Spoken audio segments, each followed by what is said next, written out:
Hey, what is up guys? Welcome back to the channel. Today we are doing another one of these like ranking type of videos, so if you're going to enjoy, please remember to go down below, like, subscribe, and turn the bell on. Anyway, let's get into it. I've been making a lot of videos lately where I just kind of sit there and talk in front of the camera, and I don't want to like, I guess make too many of those videos or bore you out with that style, I guess. So today I decided that while we talk about this and rank the maps, I'd go ahead and I'd just boot into Forsaken, just see how long I can survive in the starting room, picking up the pumpkins as they drop them. But anyway, today we will be ranking all 5, if you count Outbreak as a map, of the zombie, the Cold War zombies maps and experiences and stuff like that. Now you guys know me, when it comes to zombies and zombies maps especially, it's very hard for me to rank them, pick my favorites, and I don't know, zombies maps have always kind of just been like my kids, you know what I mean? Like, it's very hard for me to pick which one I like more than the others. So what I did, I ranked them according to like, when I sit there and I think, okay, what map do I want to go for a high round on? If I had to choose one map right now to get on, go for a high round, set up, get the wonder weapons,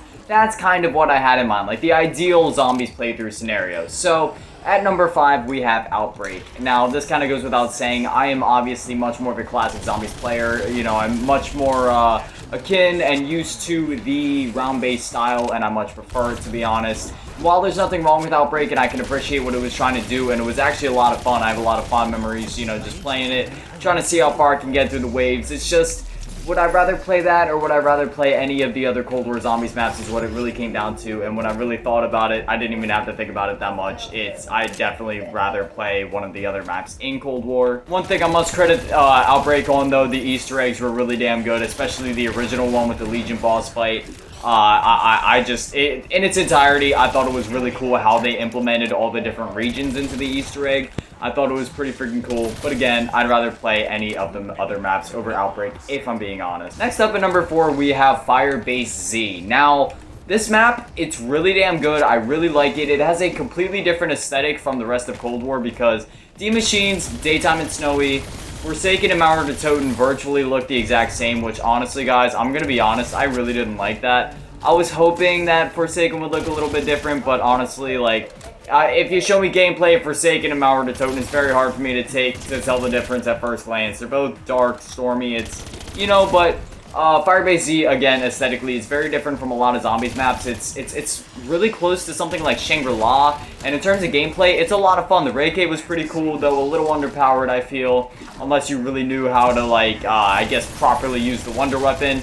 And, I don't know, all the mimics and manglers kind of got really annoying and kind of ruined it, and it's honestly the only reason why I never went for around 100 on that map. I think I got up to, like, round 50 or 60, but then I just ended up exfilling because all the manglers and mimics, it burns you out after a little while. Also, guys, just remember, just because one map ranks lower in the zombies list, as I said at the beginning of the video, zombies maps are literally like my children, okay? I can't really pick my favorite. I love all of them the same. This is more or less not really my favorites, but more or less trying to look at it as objectively as possible, and in the sense of, okay, what would I rather go for a high round on? That sort of thing, because again, me trying to pick my favorite zombies maps is, oh god, that's not happening. Up next to number 3, we have Mauer de Toten. This map, when it dropped, oh my god.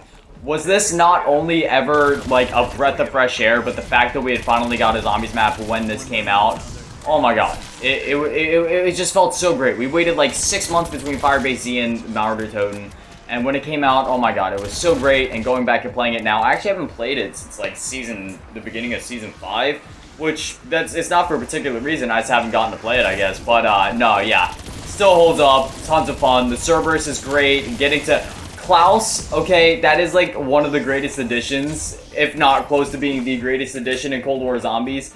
The fact that the armor stand guy, like, was essentially filled the role of Silver Protector in that map, freaking insane. All the variants of the Cerberus was really freaking cool.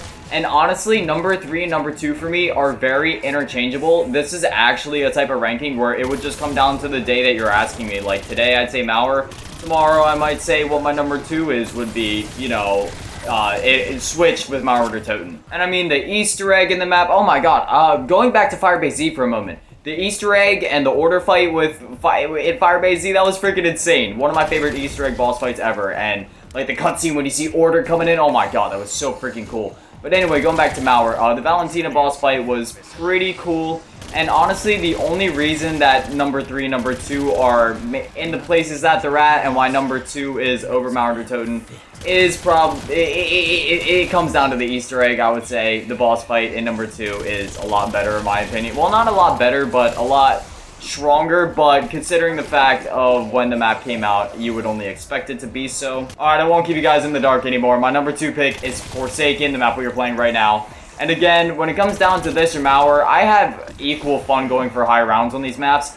I would just say Forsaken comes out a little bit higher for the simple fact of the fight at the end with the Forsaken is freaking badass. Is it easy?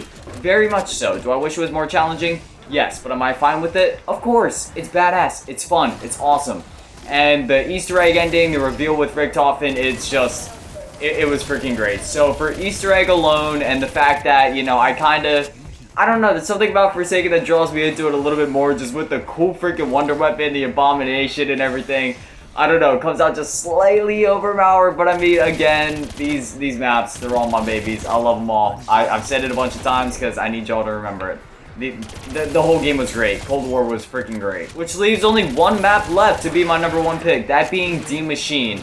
And the sole reason of this is I played it the most, obviously because, I mean, it's the map we've had the longest and we had to wait so long before we even had another map besides Die Maschine. But besides that, it's the closest to feeling like like classic zombies for me because there's barely any mini-bosses. Obviously, we have Hellhounds, but like the Megaton, he only comes every few rounds. It's not like Forsaken, Mauer, and for Firebase Z, where every round just mimics and Manglers and Tempest and Disciples, and you're just getting overwhelmed trying to take out all these different enemy types and Panzers and Abominations on top of all the zombies. It can honestly get somewhat overwhelming when you're trying to just run a train and play a chill game. You got to keep like switching your aim, switching your tech. I like the classic zombies where I can either camp or I can train, and it's just zombie, zombie, zombie. Sometimes, oh, there's a Hellhound, kill that real quick, or, oh shit, Megaton's coming in. Like, I like that type of zombies, kind of akin to Jason Blundell, where it's order with a touch of chaos. Chaos with a touch of order is a lot of fun too, like all the Zelensky maps and, you know, seemingly a good bit of the maps in Cold War. But I don't know, I guess just because Black Ops 2 was my first game and Origins was one of the first maps I played, I'm more into the chaos, or the order with a touch of chaos method, like Die Maschine seemed to go for. And when it comes down to it, after a long day at work, when I come home and I just want to have a nice chill game and get to a high round of zombies, Die Machine's definitely probably just going to be the one that I end up going to 9 times out of 10. Oh my god, the Abomination. You know what, let's just suicide. That's the end of the video. That's the end of my yapping. Come on. And, well, actually, before I go down, I guess I should go back and talk about the Easter eggs a little bit more. The Easter egg on Die Maschine was cool and all. It wasn't, like, really like a boss fight. It was kind of more akin to Origins, where it's like, you get all 4 of the wonder weapons, you help a guy out, instead of helping out Samantha, you're helping out, like, Dr. Orlov or whatever, and you're doing that whole thing. And then at the end, instead of fighting a bunch of Tempests like in Origins and using all 4 of your staffs, you're using all 4 of the die shockwaves and fighting a bunch of zombies. And then you exfil, and that whole thing's pretty cool. So, all in all, pretty good Easter egg, a good way to start Cold War, but yeah, that's my ranking of the Cold War maps. You guys let me know down in the comments. Do you agree? Do you disagree? What are your rankings? Let me know. But anyway, guys, if you enjoyed, the best way to let me know is obviously by liking, subscribing, yada, yada, yada. I really like to branch out and do different types of videos, and if these ranking videos do well, and if this is something you guys would want to see more of, I could do it in a different style where I actually pull up a tier list and just sit in front of a tier list and talk about it, or if you guys would prefer this style where I sit here and try to play and commentate at the same time. Sometimes I focus a little bit too much on the gameplay and it makes me slur my commentary a bit, but then at least you guys have something to watch while I'm sitting here talking. So if it's something, again, that you guys would be interested in seeing more of, the best way to let me know is by commenting, letting me know, all that. Anyway, as always, a shout out to my one and only Patreon, Karma's Fave Grandma. Thank you so much for the support. But with that, that is going to do it for this one. I hope you all enjoyed. Please remember to go down below, like, subscribe, comment, share this with your friends. Remember, I post daily at 7 p.m. So we'll see you guys back here tomorrow. And yeah, that's it. I love you guys. Thank you so much for watching. Peace. I'm all alone. I walk alone.